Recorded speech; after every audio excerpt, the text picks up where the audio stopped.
Hola, muy buenas tardes y bienvenidos de nuevo a esta cápsula informativa. Mi nombre es José de Jesús y el día de hoy hablaremos un poco sobre la combinación de capacitores en serie y en paralelo. Antes de continuar, es necesario definir a qué nos referimos con capacitor y con capacitancia. Bueno, un capacitor es un dispositivo electrónico que se encarga de almacenar carga eléctrica. Se conoce como capacitor o también como un condensador. Y este dispositivo consta de dos conductores aislados entre sí y de todo lo que los rodea.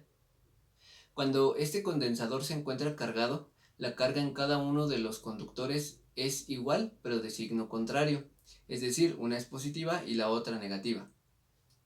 Bueno, los condensadores se utilizan generalmente en una variedad muy amplia de circuitos eléctricos. Por ejemplo, se utilizan para sintonizar la frecuencia de receptores de radio. Se utilizan como filtros en suministros de energía eléctrica, para eliminar la chispa de los sistemas de encendido en los automóviles y como dispositivos de almacenamiento de energía en unidades de destello electrónicas. Bueno, la capacitancia de un capacitor se define como la razón entre la magnitud de la carga en cualquiera de los dos conductores entre la magnitud de la diferencia de potencial que existe entre estos mismos dos conductores. La unidad de medida en el Sistema Internacional de la Capacitancia es el faradio, el cual se define como coulomb sobre voltio. A continuación, se presenta una imagen de una combinación en paralelo. En este tipo de combinación se resaltan tres datos importantes. Primero, las diferencias de potencial individuales a través de los capacitores conectados en paralelo son todas las mismas y son iguales a la diferencia de potencial aplicada a través de la combinación. Además, la carga total en los capacitores conectados en paralelo es la suma de las cargas en los capacitores individuales. En cuanto a la capacitancia equivalente en una combinación de capacitores en paralelo es mayor que cualquiera de las capacitancias individuales. Ahora analicemos la combinación en serie. En este caso, las cargas en los capacitores conectados en serie son las mismas. La diferencia de potencial total a través de cualquier número de capacitores conectados en serie es la suma de las diferencias de potencial a través de los capacitores individuales. Y la capacitancia equivalente en una combinación en serie siempre es menor que cualquier capacitancia individual en la combinación. Existen diversos tipos de capacitores en cuanto a su geometría y sus materiales. Principalmente podemos encontrar los cilíndricos, los esféricos y los de placas paralelas. En cuanto a los materiales, los más comunes son los que incluyen poliéster, los cerámicos y los electrolíticos. A continuación, enlazaremos una llamada con el ingeniero Carlos Daniel, quien nos mostrará que a pesar de que existe una pequeña variación entre una medición de la capacitancia de forma teórica y una medición de forma práctica, en esencia se cumplen las reglas que acabamos de mencionar. Gracias, compañero José de Jesús. Nos encontramos en el laboratorio del MIT y vamos a realizar la práctica de los capacitores, lo cual hemos estado haciendo de forma teórica. Para esto hemos construido dos circuitos, uno en serie y otro en paralelo. Para esto ocupamos 6 capacitores de 330 microfaradios a 16 voltios.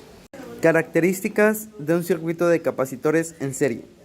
Del lado derecho hemos alineado las patas que son negativas y del lado derecho las patas que son positivas, de tal manera que en cada capacitor tengamos en el lado izquierdo la pata negativa y en el lado derecho la positiva, de tal manera que al hacer los empalmes queda una pata positiva con una negativa, después positiva con negativa, y como estamos usando 3 capacitores, solamente se hacen 2 empalmes y finalmente 2 puntos de soldadura.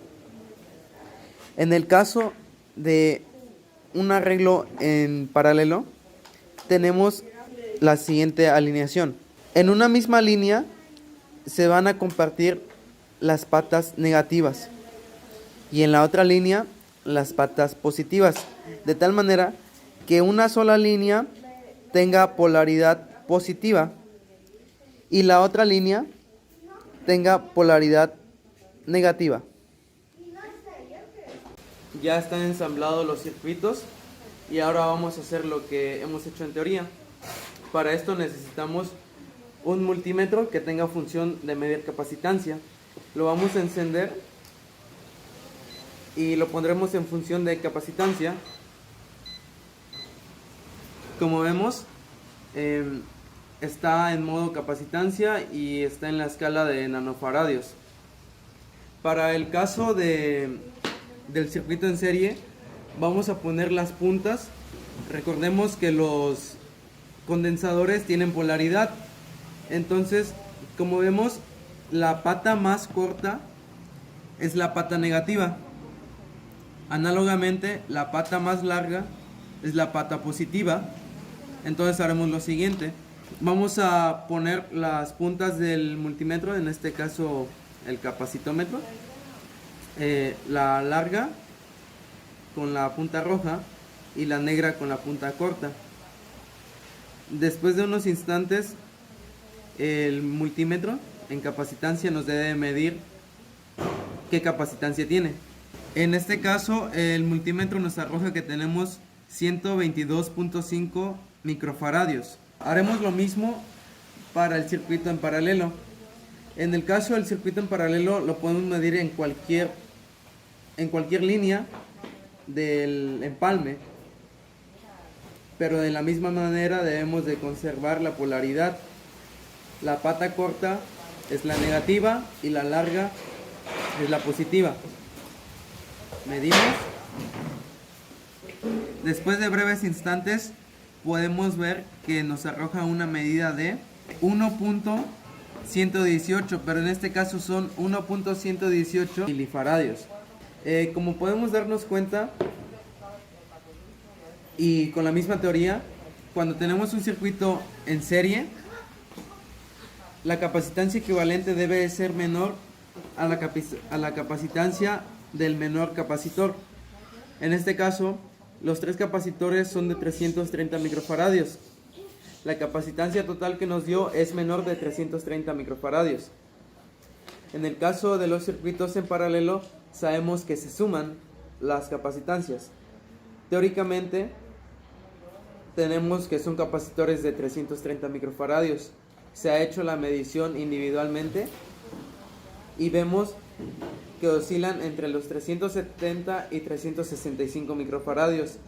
Al usar el capacitómetro, vemos que la suma nos da un total de 1110 nanofaradios, lo cual resulta lógico con la teoría que hemos hecho anteriormente.